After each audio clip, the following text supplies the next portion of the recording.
All right, today is August the 7th, 2018, and right now at 10 p.m. we have a temperature of 80 degrees here in the foothills of Los Angeles. The relative humidity is 39%. The dew point is 53 degrees, and we have a barometric pressure of 29.92 inches, which is dropped slightly.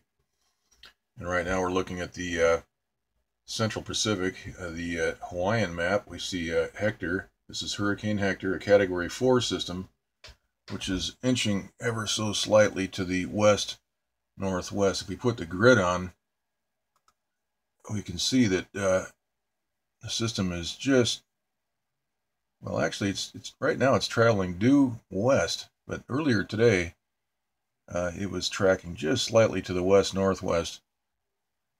And the next thing we see is a blast pattern right here. Take a look at that. This storm has weakened overnight. The people controlling our weather are targeting this system with either laser to superheated or microwave. Satellite-based transmitters can accomplish this task. We take a look at the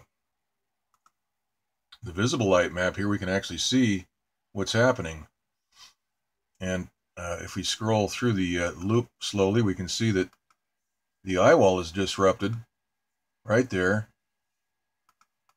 We can see the blast pattern. Let's back it up. The eye wall is targeted right near the eye wall. We can see that pressure wave, and the eye wall momentarily disappears, and then it reorganizes. Each one of these frames represents a 30-minute interval. Now as we scroll through once again, we can see the pressure waves. Let's go back to the beginning. Right here. Watch these little pressure waves. He's expanding right there. We see one right there. See another one right there.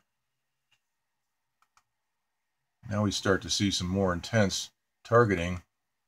And right there, these two that little circle right there is where they hit the hurricane. And then we see the pressure wave expand on the next frame. And that is how these hurricanes and storms are targeted and weakened. And we see this icicle pattern around the periphery of the storm right here.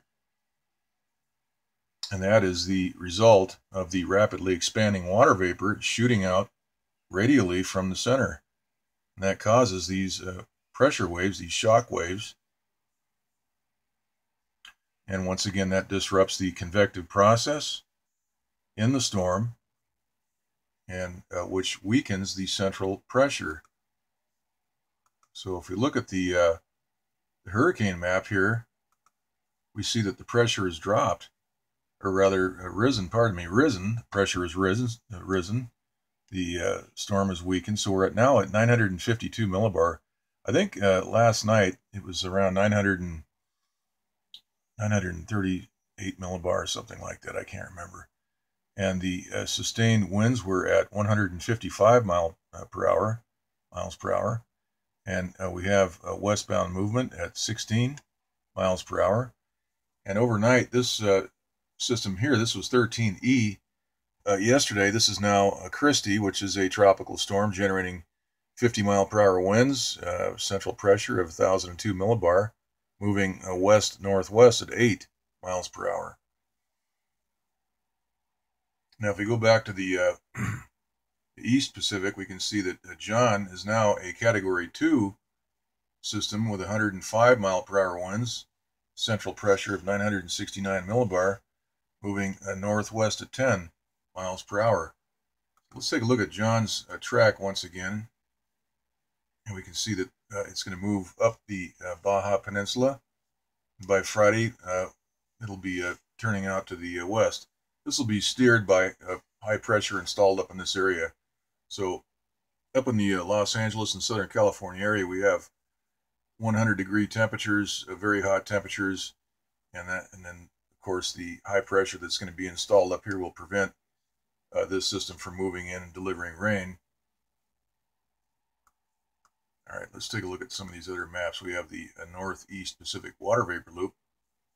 We can see Hurricane John right here. This has a the storm has an eye wall. Notice the moisture bands. Once again, this is just a Category 2 storm, but notice the very large area of moisture compared to what's going on over here. This is Hurricane Hector, which has been isolated.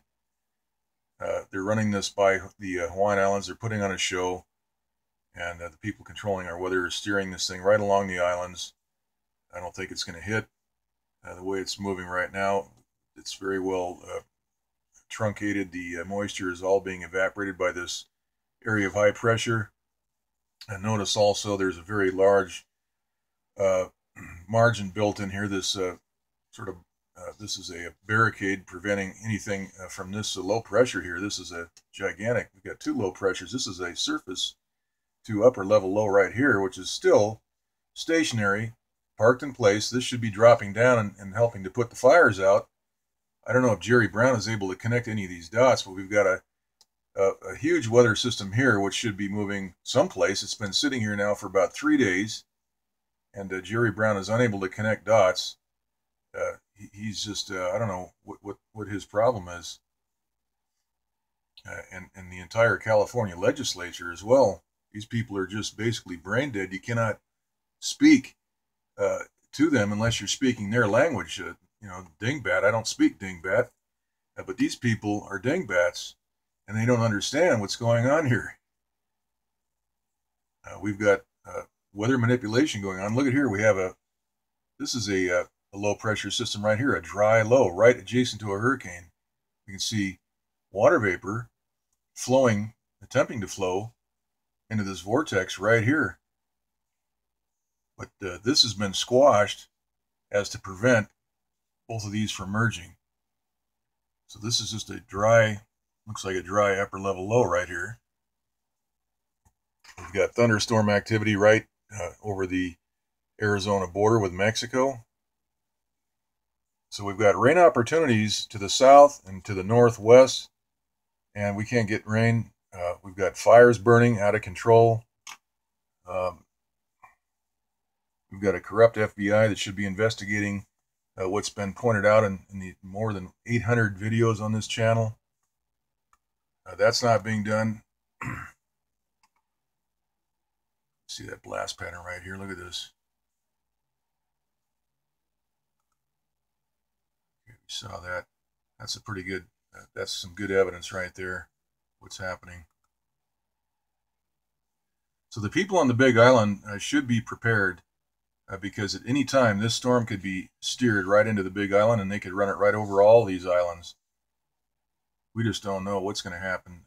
It's unlikely, but you just never know. So be prepared with your generators, water, some food, just in case. You know, if the power goes out, it's likely that the power could go out if this continues right along this this latitude right here. All right, let's take a look here. Saw that one. Now here is Hurricane John. We can see that the storm has an eye wall, and it's moving ever so slightly to the northwest. There's that dry low adjacent to this hurricane.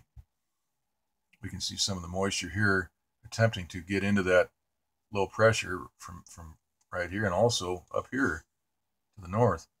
So this is definitely a low. It's being squashed out. We can see a straight edge along the north side of that storm and also along the bottom part. So we have a transmitter which is maintaining this dry low from generating into a weather system.